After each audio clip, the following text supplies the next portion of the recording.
Sir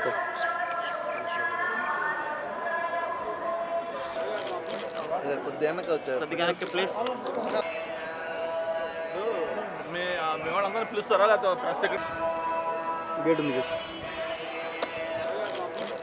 కొద్దిగా వెనక వచ్చారు ప్లీజ్. మీ వాళ్ళందరూ పిలుస్తారా లేకపోతే ప్రెస్ దగ్గర గేట్ ఉంది ఫాస్ట్ పథకాన్ని రద్దు చేసుకుంటున్నట్టుగా నిన్న క్యాబినెట్ డిసిషన్ తీసుకోవడం దాన్ని నిన్న ప్రకటించడం జరిగింది. మరి ఏదైతే పాత ఫీజులు చెల్లించే విధానం ఉందో దాన్నే కొనసాగిస్తానని కూడా చెప్పడం జరిగింది. మరి ఇప్పటికైనా సరే తెలంగాణ ప్రభుత్వానికి కొంచెం జ్ఞానోదయం అయినందుకు మరి వాళ్ళకి మనస్ఫూర్తిగా అభినందనలు తెలియజేస్తా ఉన్నాను. భవిష్యత్తులో కూడా ఇటువంటి వివాదాస్పద నిర్ణయాలు తీసుకోకుండా తెలంగాణ అనేది ఒక భారతదేశంలో అంతర్భాగం గుర్తుంచుకొని ఏదైనా నిర్ణయాలు తీసుకునేటప్పుడు రాజ్యాంగబద్ధంగా అందరికీ ఆమోదయోగ్యంగా ఉండేది ఒక నేషనల్ ఇంటిగ్రిటీ దెబ్బతినకుండా నిర్ణయాలు తీసుకుంటే బాగుంటుంది. గతంలో లోకల్ నాన్ లోకల్ కావచ్చు, లేకపోతే ఇంటర్మీడియట్ ఎగ్జామినేషన్లో కావచ్చు, నిన్న ఎంసెట్ ఇష్యూ కావచ్చు, లేటెస్ట్గా ఏపీ హైయర్ ఎడ్యుకేషన్ కౌన్సిల్ యొక్క అకౌంట్స్ని ఫ్రీజ్ చేయమని చెప్పని తెలంగాణ కౌన్సిల్ లేఖ రాశారు.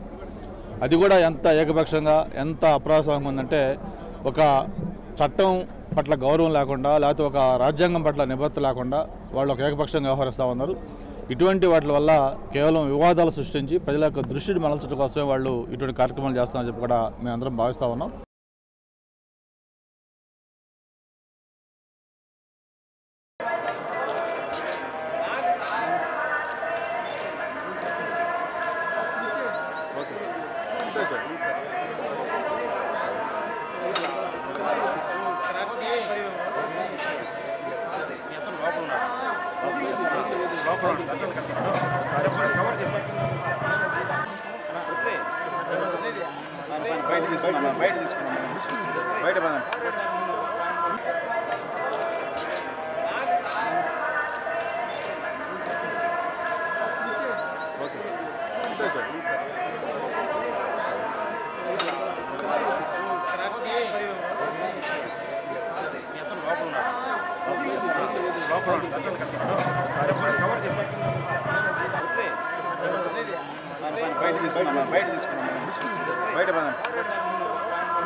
నాకు పటాస్ సినిమా ద్వారా మంచి ఘన విజయాన్ని అందించారు ప్రేక్షకులు, మన నందమూరి అభిమానులందరూ. సో అందుకని చెప్పి అందరికీ కృతజ్ఞతలు తెలియచేసుకోవాలి. ఆల్మోస్ట్ 10 సంవత్సరాలు అయిపోయింది నాకు మంచి హిట్ వచ్చి. సో వాళ్ళందరికీ కృతజ్ఞతలు తెలుసుకోవాలని చెప్పేసి తిరుపతి నుంచి స్వామివారిని దర్శించుకొని ఈ ఘన విజయానికి ఇచ్చినందుకు ఆయనకి థ్యాంక్స్ చెప్పుకుంటూ ఈ కృతజ్ఞ యాత్ర ఇవాళ స్టార్ట్ చేద్దామని చెప్పి మొదలు పెడుతున్నామండి. తప్పకుండా అంటే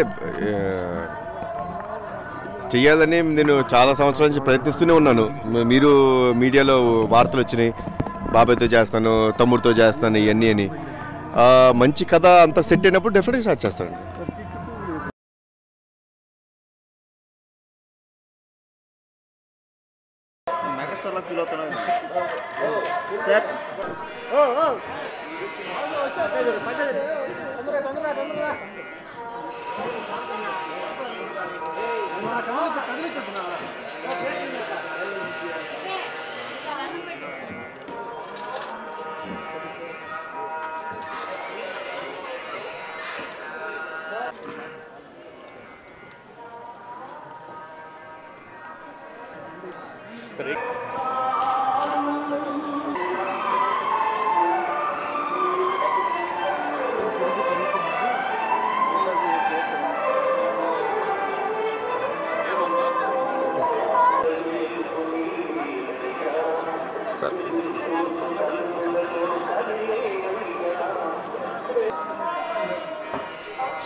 అందరూ ఒకరు కాదు.